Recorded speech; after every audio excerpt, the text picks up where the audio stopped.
Bakery স্টাইলে কেকের sponge ready করার জন্য আমাদের কিন্তু লাগে পারফেক্ট মেজারমেন্ট, তার সাথে কিছু উপকরণ। যে কেকটা আমরা বাড়িতে রেডি করছি, হয়তো কেকটা ঠিকঠাকভাবে ফুলে উঠলো, কিন্তু যখন কেকটা ঠান্ডা হয়ে যাচ্ছে আবার কেক বসে যাচ্ছে বা অনেক সময় কেকটা মাঝখান থেকে ভেঙে যায়। সেটা কেন হয় আমাদের সবসময় মনে রাখতে হবে, বার্থডে কেকের স্পঞ্জটা একদম কিন্তু বেকারি স্টাইলে রেডি করতে হবে। এখানে কোনো প্রকার আমরা প্রিমিক্সও ব্যবহার করব না, আমরা সমস্ত কিছু হোমমেডভাবেই রেডি করব। কিন্তু এখানে আমাদের লক্ষ্য থাকতে হবে, প্রফেশনাল বেকারি হতে গেলে বার্থডে কেকের যে স্পঞ্জ রেডি করছি সেটা কিন্তু খুব সুন্দর হওয়া চাই। তার জন্য এখানে কিছু কিছু টিপস আমাদের ফলো করতে হবে, আর তার সাথে লাগবে কিছু উপকরণ। সেটা ঠিকঠাকভাবে আমরা যদি দিতে পারি তাহলে আমাদের কেকের স্পঞ্জটা একদম পারফেক্ট আসবে। আর কথা না বাড়িয়ে বন্ধুরা, চলো ঝটপট দেখে নিই কী করে আমি বার্থডে কেকের স্পঞ্জ রেডি করছি। ডেসক্রিপশানে আমি তোমাদের একটা ডিমের মেজারমেন্ট দিয়ে দেবো, আর আমি যতগুলো ডিম ব্যবহার করেছি সেই মেজারমেন্টটাও দিয়ে দেবো। এখানে আমি টোটাল নিয়েছি 7খানা ডিম।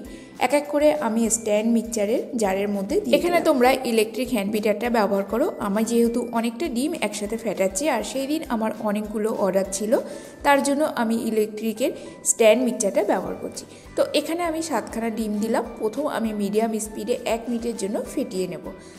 এখানে আমাদের ডিমগুলো বিট হতে থাকুক, ততক্ষণে আমরা এখানে মেপে নিই আমাদের কত গ্রাম চিনি লাগবে। এখানে আমি নিয়েছি 210 গ্রাম চিনি। চিনিটা যদি তোমাদের একটু মোটা দানা হয় তাহলে তোমরা 5 থেকে 10 গ্রাম কম নিতে পারো। চিনিটা মাপা হয়ে গেছে। এরপর চিনিটা আমি সম্পূর্ণ স্ট্যান্ড মিক্সচারের মধ্যে দিয়ে দিলাম। এখানে স্পিডটা একদম হাই করে দেবো। মোটামুটি আমি এখানে 5 মিনিটের মতো বিট করব, যতক্ষণ না আমাদের চিনিটা সম্পূর্ণ গলে গিয়ে আর আমাদের ডিমের ফোমটা একদম দ্বিগুণ হয়ে উঠছে। ততক্ষণ আমাদের মিক্সচারটা চলতে থাকুক। এরপর আমরা এখানে মেপে নেব আমাদের শুকনো উপকরণ কী কী লাগবে। চকলেট কেক স্পঞ্জ বানানোর জন্য আমরা প্রথম ময়দা মেপে নেব। তো টোটাল এখানে আমি 180 গ্রাম ময়দা নিলাম। তার সাথে আমরা দিয়ে দেবো কোকো পাউডার। কোকো পাউডারটা তোমরা যে কোনো ব্র্যান্ডের ব্যবহার করতে পারো। এখানে আমি কিছুটা পরিমাণ উইকিফিল্ডের কোকো পাউডার দিলাম, তার সাথে কিছুটা ডার্ক কোকো পাউডার অ্যাড করলাম। টোটাল আমি এখানে 30 গ্রাম মতো কোকো পাউডার অ্যাড করলাম, মানে আমাদের এখানে ময়দা আর কোকো পাউডার মিলিয়ে আমাদের লাগলো 210 গ্রাম।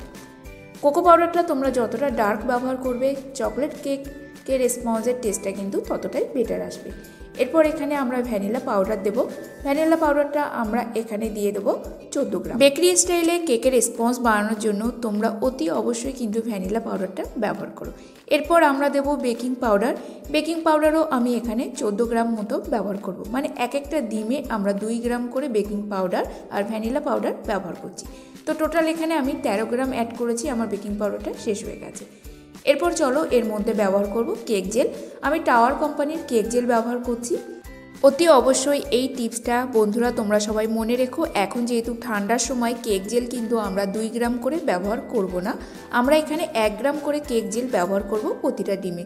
তো এখানে আমি 7 গ্রাম কেক জেল ব্যবহার করেছি। তার সাথে আমরা দিয়ে দেবো এসেন্স। প্রথমে আমি দিয়েছি ভ্যানিলা এসেন্স, মিল্ক এসেন্স, আর এখন আমি চকলেট এসেন্স অ্যাড করছি। তার সাথে আরও একটা জিনিস আমি অ্যাড করব, চকলেট অ্যারোমা। এই 4 রকম এসেন্স অ্যাড করার জন্য কিন্তু আমাদের কেক থেকে কোনো প্রকার ডিমের গন্ধ আসবে না। তোমরা অতি অবশ্যই চকলেট এসেন্স, চকলেট অ্যারোমা এই দুটো ব্যবহার করো। যদি তোমাদের কাছে মিল্ক এসেন্স না থাকে তাহলে মিল্ক পাউডার ব্যবহার করো। সমস্ত কিছু মেজারমেন্ট আমি ডেসক্রিপশানে দিয়ে দেবো। কেক জেল অ্যাড করার পর আমরা ইলেকট্রিক বিটার কিংবা স্ট্যান্ড মিক্সচার যে বিটারই ব্যবহার করি না কেন, স্পিডটা হাই রেখে 5 মিনিট বিট করে নেব। এইদিকে আমি নিয়েছি 3টে কেক টিন, 10-10-এর স্কোয়ার টিন, 6 ইঞ্চি কেক টিন আর 4 ইঞ্চি একটা কেক টিন। সমস্ত টিন আমি ভালো করে আগে অয়েল ব্রাশ করে নিয়ে এর মধ্যে ময়দা ডাস্টিং করে নেব। তোমরা চাইলে বাটার পেপার দিয়ে বা ইকো বেকের পেপার দিয়েও কিন্তু লাইন আপ করে নিতে পারো, কোনো অসুবিধা নেই। আমি এইভাবে ময়দা ডাস্ট করেই কেক টিনগুলো রেডি করি। তোমরা তোমাদের ইচ্ছা মতো সুবিধা মতো কেক টিন রেডি করে নিতে পারো। আচ্ছা বন্ধুরা, এখানে কিন্তু আমি কোনো প্রকার বেকিং সোডা ব্যবহার করিনি। কেন ব্যবহার করিনি? কারণ কেক স্পঞ্জে যদি আমরা 3 রকম রাইজিং এজেন্ট ব্যবহার করি, আমাদের সেই কেকের স্পঞ্জটা কিন্তু অতিরিক্ত ফ্লাফি হয়ে যায়। তার জন্য যখনই তোমরা কেক জেল ব্যবহার করবে তখন তোমরা বেকিং সোডাটা অ্যাভয়েড করবে। তো এখানে আমাদের ব্যাটারটা রেডি হয়ে গেছে। এরপর আমরা একটা চালুনি রেখে শুকনো উপকরণগুলো দিয়ে দিলাম, বা তোমরা যখন শুকনো উপকরণগুলো মেপে নিয়েছিলে তখনই চেলে নিই। শুকনো উপকরণগুলো চালা হয়ে গেলে আমরা ইলেকট্রিক বিটারের সাহায্যে বিট করে নেব। এখানে ভয় পাওয়ার কোনো কিছু নেই, কারণ অনেক সময় তোমরা বলো যে ইলেকট্রিক হ্যান্ড বিটার সাহায্যে বিট করলে আমাদের কেকের রেসপন্সটা ঠিকঠাকভাবে ফোলে না। এখানে যেহেতু আমরা কেক জেল ব্যবহার করেছি সেই কারণে আমাদের ভয় পাওয়ার কোনো কারণ নেই। এরপর আমি ইলেকট্রিক বিটারের সাহায্যে বিট করে নিচ্ছি। এখানে আমি মিডিয়াম স্পিড রেখেছি যতক্ষণ না ডিমের ব্যাটারের সাথে আমাদের ময়দাটা বেশ ভালো করে মিক্সড হয়ে যায়। এরপর এর মধ্যে আমরা দিয়ে দেবো রিফাইন তেল। রিফাইন তেল আমি ব্যবহার করছি 35 গ্রাম, মানে একটা ডিমে আমরা 5 গ্রাম করে রিফাইন তেল ব্যবহার করব। রিফাইন তেলটা দেওয়া হয়ে গেলে আমরা বিটারের স্পিডটা মিডিয়াম রেখেছি। মিডিয়াম স্পিডে আমরা বিট করে নেব যতক্ষণ না ব্যাটারের মধ্যে তেলটা ভালো করে মিশে যায়। এখানে ব্যাটারটা আমাদের সম্পূর্ণ রেডি হয়ে গেছে। এরপর একটা আমরা স্প্যাচুলারের সাহায্যে উপর নিচ করে ভালো করে মিক্স করে নেব। এই সময় কাজটি কিন্তু তোমরা হাতের সাহায্যেও করতে পারো, কোনো অসুবিধা নেই। বড় বড় বেকারিগুলোতে কিন্তু হাতের সাহায্যে করে থাকে। তো আমি স্প্যাচুলারের সাহায্যে ফেটিয়ে নিলাম। এরপর আমাদের তৈরি করা মোল্ডের মধ্যে আমরা দিয়ে দেবো পরিমাণ মতো। তোমরা চাইলে মেপে মেপে দিতেও পারো। আমি আমার আন্দাজ মতো 3টে মোল্ডের মধ্যে কেক ব্যাটারগুলো ঢেলে দিলাম। কেক আজকে আমি বেক করে নেব আমি ওটিজিতে। তোমাদের কাছে ধরো ওটিজি নেই, তখন তোমরা মাইক্রো ওভেনে কনভেকশন মোডটা অন করেও কিন্তু সেখানে বেক করতে পারো, বা সেটা না থাকলেও তোমরা গ্যাস ওভেনে কড়াই বা প্রেসার কুকার বসিয়েও বেক করে নিতে পারো। শুরুতেই কিন্তু সবার কাছে ওটিজি বা মাইক্রো ওভেন থাকে না। আমিও যখন বিজনেস শুরু করেছিলাম গ্যাস ওভেন থেকেই শুরু করেছিলাম।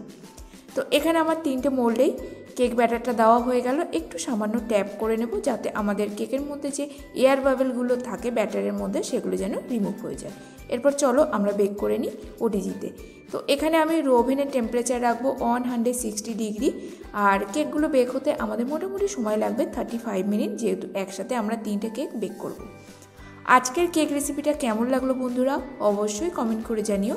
যদি তোমাদের কোথাও কোনো বুঝতে অসুবিধা হয় আমাকে কমেন্ট বক্সে জানিও। আর কোন ধরনের রেসিপি তোমরা দেখতে চাইছো সেটা কিন্তু জানিও।